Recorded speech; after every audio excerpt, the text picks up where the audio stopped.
जय हिंद आप लोगों को। और आप लोग यहाँ आए मतलब जागरूकता तो है।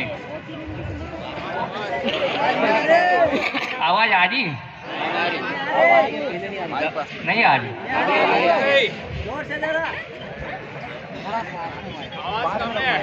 चलो ठीक है। यहाँ तक मैं देख रहा हूँ कि सब स्टूडेंट ही है, तो मैं 3 चीज़ें पहले बताऊँगा स्टूडेंट लोगों को।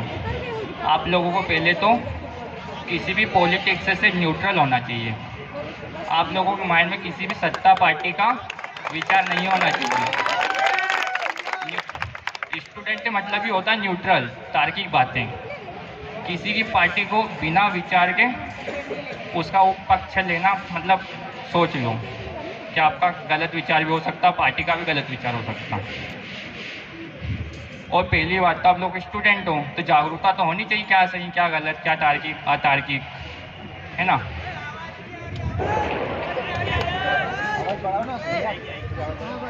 अरे यार मैं तो पहली बार ऐसा आया हूँ कि तुम लोगों की वजह से भी यहाँ से वापस नहीं हूँ।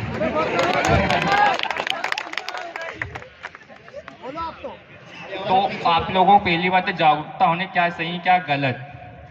और पॉलिटिक्स से तो मतलब न्यूट्रल ही होना चाहिए। पहली बात तो जो लोग बोल रहे कि रोजगार नहीं, तो मेरे को लगता है जिसका फाउंडेशन कंप्लीट नहीं है उसको कैसे रोजगार मिल सकता है, और जिसका फाउंडेशन कंप्लीट है उसको रोजगार देना ऐसा हो नहीं सकता। और पहली बार जो गड़बड़ियाँ होती वो आप लोगों में जागरूकता की कमी है। अगर जागरूक नहीं रहोगे तो सही पॉलिटिशियन नहीं चुनोगे, गलत पॉलिटिशियन चुनोगे तो भ्रष्टाचार तो होना ही है ना, होना ही है। और पहली बात तो स्टूडेंट जो मम्मी पापा वोटिंग करते हैं तो उनको बताना चाहिए कि वो लोग भी इतना जागरूक नहीं होते।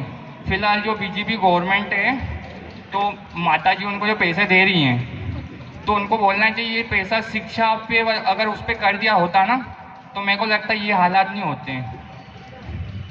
माता जी उनको दे रहा वो भी सही है, वो भी कई जगह सही यूज़ हो रहा है, पर जो मतलब गांव में चलता है ना दारू वारू वगैरह तो गलत जगह भी जा रहा हो। इसका मतलब कोई भी नीति बनने तो उसका मूल्यांकन लोग ही करते हैं, क्योंकि डेमोक्रेसी मतलब लोगों का शासन होता है। क्या मतलब डेमोक्रेसी मतलब लोगों का शासन, आप लोगों का शासन है। गांव लोगों में आपका शासन नहीं है। आप लोग सरपंच को बोल पाते क्या ये सड़क क्यों नहीं बनी है, क्योंकि आप लोग एक सत्ता पार्टी को पक्ष देते हैं और बोल नहीं पाते हो। मैं तो न्यूट्रल ही रहता हूँ क्योंकि मैं एस्पिरेंट हूँ, मैं किसी अतार्किक बातें नहीं करता। और इतने बड़े मंच पे पहली बार बोल रहा हूँ, मैं हॉस्टल से ही हूँ तो वहाँ पे बहुत कम बोलता हूँ। तो जैसे ये रोजगार की बातें चल रही थी, बेरोजगार फिर वगैरह जागरूक वगैरह, तो ये शब्द नहीं बोले तो मेरे को लगा कि मेरे को बोलना चाहिए कि गांव में भी जागरूकता होनी चाहिए। और गांव में बोलने का मत बोलना चाहिए कि मैं फिलहाल गांव में रहता हूँ ना, तो मैं बोलता हूँ सरपंच वगैरह तो मेरे घर वाले रोक दिया जाता है कि मत बोले, क्योंकि लोग डरते हैं, क्योंकि डरते बदनामी शादी वगैरह में जाते हैं तो वहाँ पे मतलब फलाना का पूरे ऐसा बोल रहा था वैसा वगैरह वगैरह। तो आप लोगों को इस चीज़ से ऊपर उठ के आना है। आप लोग पहली बात तो यहाँ आए हैं तो आपको टारगेट बना के आना चाहिए।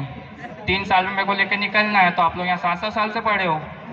आप लोग दोस्त किसी को मत दो, दोस्त खुद को दो। 3 साल से क्या कर रहा हूँ, विदाउट स्किल से कौन जॉब देगा यार।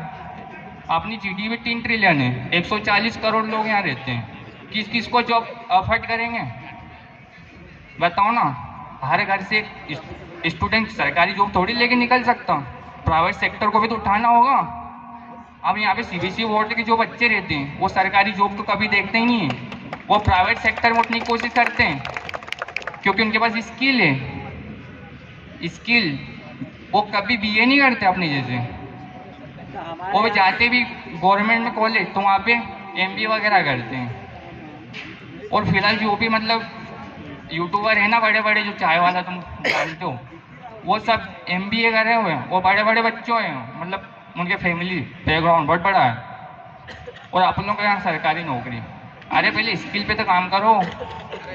स्किल होना कुछ भी करने के लिए मजबूत भी तो होना चाहिए सर, घर पे मजबूत होना चाहिए, घर से स्किल से तब तो काम करेंगे कि कैसे करेंगे। आप लोग मतलब मेरा राय है ना, मैं मेरा दे रहा हूँ, पर आप लोग अपना सोच सकते हैं। क्या बोला पहले, न्यूट्रल रहना आप लोग को, किसी का पक्ष नहीं देना, न्यूट्रल रहना, न्यूट्रल। किसी का पक्ष नहीं लेना, अपने दोस्त का, अपने भाई का, बहन का, किसी का नहीं। न्यूट्रल हो, अपना चीज अपनों को देखना है। बाकी घर से जिसका बैकग्राउंड, मैं खुद गरीब हूँ, मैं कौन सा बैकग्राउंड लेके आया हूँ यहाँ पे। और आपने इसके चलो ठीक है, जो भी है, पर जागरूक रहो और किसी को मतलब पक्षपात मत करो ऐसा भी, और अपना टारगेट गोल कंप्लीट होना। चलो धन्यवाद, जय हिंद। हेलो।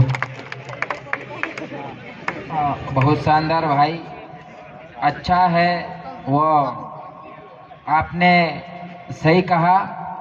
हर फील्ड में जाना चाहिए, लेकिन कहीं न कहीं उसका एक समाज में एक आधार भी होना चाहिए, उससे भी लड़के कहीं ना कहीं बिछड़ जाते हैं। बात यह है कि भाई ने रोजगार के लिए कहा, अच्छी बात है, रोजगार निकलते भी हैं, लेकिन कहीं ना कहीं वो रोजगार की जो पोस्ट निकलती हैं वो बिक जाती हैं। जिसके पास पैसे रहते हैं वो प्रवेश पत्र आ जाता है, वो रोल नंबर लेके चले जाते, 15 लाख दे के पोस्ट खरीद लेते हैं। तो हमारे जो भाई लोग 7 साल से या 10 साल से तैयारी कर रहे हैं, उनका हौसला वहीं खत्म हो जाता है। आज बंदा तैयारी कर कर भले 15 लाख नहीं दिया होगा तो भी पोस्ट हासिल करने लायक स्कोर ले आया, लेकिन वो भ्रष्टाचारी में फंस गई तो पोस्ट जो भी वैकेंसी निकली वो वहीं की वहीं रुक गई। तो कहीं ना कहीं इसमें जो कमजोर वर्ग से आते हैं वो भी अच्छे माइंड से पढ़ाई करते, बहुत अच्छे स्कोर लाते हैं, लेकिन पोस्ट बिकने के कारण उसका पूरा नुकसान हो जाता। तो हमको ऐसा राजा क्यों चाहिए जो प्रजा का कहीं कुछ नहीं कर सकता?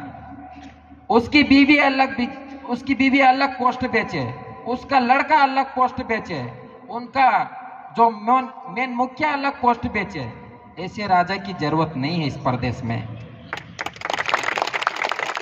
भाई हम लोग आज पैसे धन दौलत से पढ़ाई नहीं होती। अगर माइंड सही है, हम सही दिशा में जा रहे हैं, तो कम समय में भी हम पोस्ट हासिल कर सकते हैं। लेकिन जो वैकेंसियां निकलती है, जो भर्ती का जो विभाग है, वही तो पूरा भ्रष्टाचार हो गया, तो हम कैसे पोस्ट हासिल करेंगे? और जो भाई ने कहा कि अपने आप में एक अलग अपना स्वयं के पैर पे खड़े होना, उसमें भी होते हैं, लेकिन कहीं ना कहीं उसके लिए समाज के विद्यार्थियों को आधार चाहिए, क्योंकि थोड़ी सी, ज़्यादा नहीं, लेकिन घर से थोड़ी सी मजबूती तो चाहिए। उन लोगों को कहीं ना कहीं वहाँ जाने के लिए आधार चाहिए, घर के थोड़े से सक्षम लोग होना चाहिए, तभी माइंड चलता। आप सबको पता है कि कुछ ना कुछ जेब में आ जाता ना, तो दिमाग और अच्छा चलने लग जाता कि भाई मेरे पास इतने हैं, मैं ये कुछ कर पाऊंगा। लेकिन पूरा जेब खाली है, मरने को मजबूर हैं हम, तो कहाँ से कर पाएंगे? एक तो घर वाले परेशान है, घर वालों को कैसे बोले कि मम्मी पापा कि हमारे लिए ये करो। इतना कर करके हमको 25 साल 30 साल की उम्र तक हम लोगों को मम्मी पापा झेल रही हैं। अब हम मम्मी पापा को बोलने के लिए मजबूर हो गए। इसलिए कई युवा साथी आत्महत्या कर रहे, कोई दवाई पी रहा, कोई फांसी लगा रहा, तो कहीं ना कहीं परेशानी में ही फांसी लगा रहा। और नौकरी की तैयारी कर करके ओवरेज हो गए, उम्र निकल गई। जब नौकरी निकलेगी नहीं तो उम्र निकल जाएगी, फार्म नहीं भर पाएंगे। अब हम लोग खेती में काम करना भूल गए, हम हल कैसे जोतेंगे, हम कैसे क्या करेंगे, सब भूल गए। ऐसी कंडीशन इस प्रदेश की, इस देश की बना दी सरकार ने।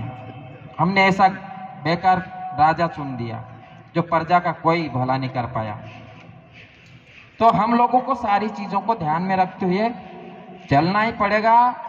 और भाई ने एक बात सही बोली कि कहीं भी फैसला लेना तो हम सबको स्वयं को फैसला लेना, हमारी जिंदगी को देखते हुए फैसला लेना, हमारे आने वाली पीढ़ी को देखते हुए फैसला लेना। तो ये सही बात बोली कि हमको सबको देखकर फैसला लेना, और हमारे साथ में जो चल रहे हैं उसको भी समझाना कि भाई ऐसा नहीं करना। आपको अभी वर्तमान में आने वाली पीढ़ी को देखते हुए फैसला लेना। जैसे वैसे हमारी मम्मी पापा तो जिंदगी जी ली है, लेकिन हम कैसे जिएंगे हमको चिंता हो रही है। इसलिए हमको देखकर फैसला लेना और ऐसे शासन को बिठाना जो हमारे लिए कुछ कर पाए। नहीं तो हम बुरी तरह फंसे हैं, ओवरेज होते जाएंगे, कुछ भी नहीं होने वाला। हमारे बीच मुख्य अतिथि माननीय उमंग सिंघार जी पधार चुके हैं। आप सभी से निवेदन है कि साथी जो भी इधर उधर घूम रहे हैं वो अपने स्थान पे बैठ जाएं। आप सबकी बात सुनेंगे, उसके बाद भैया भी आपको भैया की मन की बात करेंगे। तो हम सब परेशानी है